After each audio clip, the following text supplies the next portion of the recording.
She helped an elderly man every day until his lawyers walked in with 4 bodyguards.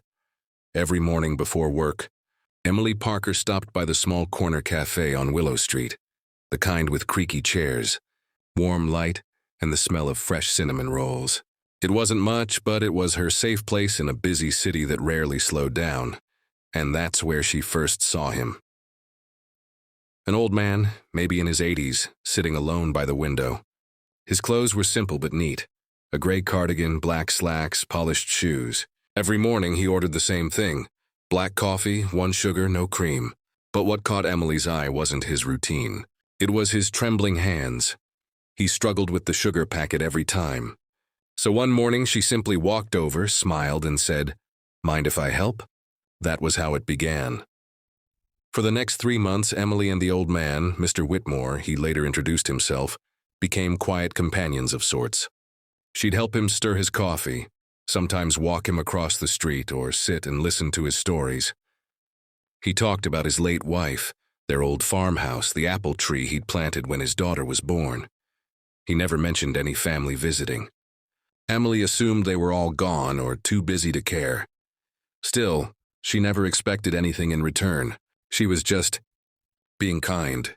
Maybe it was her way of giving back after losing her own grandfather years ago. Then one morning, the cafe felt different. Mr. Whitmore wasn't in his usual seat. Instead, when Emily walked in, 4 men in black suits stood near the counter, clearly out of place in the cozy cafe. One of them stepped forward. "Miss Emily Parker?" he asked. She froze, coffee cup halfway to her lips. Yes?" He handed her an envelope embossed with gold lettering. "Mr. Whitmore's legal team would like to speak with you." "His legal team?" Before she could ask more, the man added quietly, "He passed away last night." Emily's heart dropped.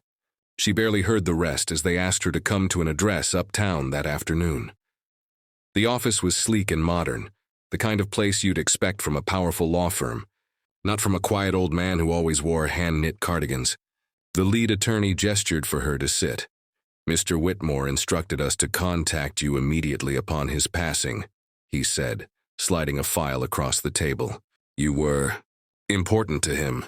Emily blinked, confused. "I don't understand. I only knew him from the cafe." The lawyer smiled faintly. Mr. Whitmore was not who most people thought he was. He was the founder and former CEO of Whitmore Industries. Her jaw dropped. That was the Whitmore, the reclusive billionaire whose name she'd seen on half the city's buildings. The lawyer continued. He left behind a very specific instruction in his will. He opened the file. Inside was a handwritten note in shaky script. "Dear Emily, you showed me something money couldn't buy, genuine kindness. You never asked who I was or what I could give. You simply cared. For that, I am deeply grateful. Please accept this as my small way of saying thank you. Use it to make the world a little kinder, the way you did for me. With love, Arthur Whitmore." The lawyer looked up. "He's left you his townhouse on Willow Street and a $250,000 trust fund to be used however you wish." Emily covered her mouth, tears flooding her eyes. I can't accept that. I didn't do it for—" He interrupted softly. "We know. That's exactly why he chose you." And weeks passed. Emily stood in front of the townhouse one crisp autumn morning, the same one she used to walk past every day, without knowing who lived there. The house was beautiful but quiet, like it had been waiting for her all along. Inside, she found framed photos of Mr. Whitmore and his wife, old handwritten letters, and a stack of books by the window where the light hit just right. On the kitchen table sat a single envelope with her name again. Inside was one more note. "If you're reading this, Emily, then I'm probably gone. But don't be sad. You brought light into my last days. I built an empire that made me rich, but your kindness reminded me what it meant to be human. Promise me one thing. Never stop helping people who can't repay you. That's the real wealth." So she kept her promise. Emily turned the townhouse into a community cafe, a warm, welcoming space for the elderly and lonely, where coffee was free and conversation was currency. And every morning, she made sure there was one empty seat by the window, a cup of black coffee, 1 sugar. Dogrim. It started small, A few tables, a chalkboard menu, and a sign above the door that read, "The Promise Cafe, a place to sit, share, stay." Emily poured her savings and the trust Mr. Whitmore left her into the space. She kept the creaky floors, the sunlight through the big front window and the old piano in the corner. But she added something new, a little board by the counter where people could write kindness notes to strangers. "You're stronger than you think. You made it through another day, that's enough. Someone out there believes in you." She watched the notes multiply, one message at a time. Old men came for coffee and conversation.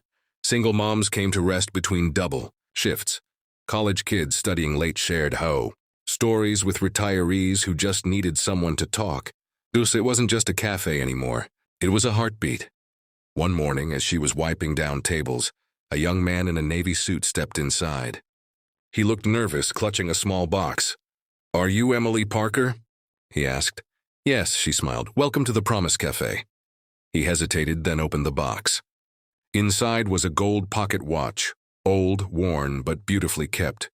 "It was my grandfather's," he said quietly. "Arthur Whitmore." Emily's eyes widened.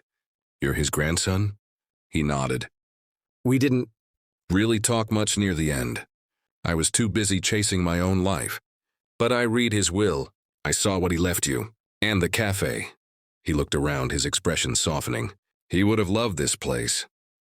Emily felt a lump rise in her throat. "Your grandfather changed my life. But he did more than that. He reminded me what really matters." The young man smiled faintly. "He used to say money can build walls or bridges. Looks like you built a bridge." He placed the watch on the counter. "He wanted you to have this. Said it always reminded him that time is the only thing you can't buy. But you gave him yours." Emily held the pocket watch in her hand.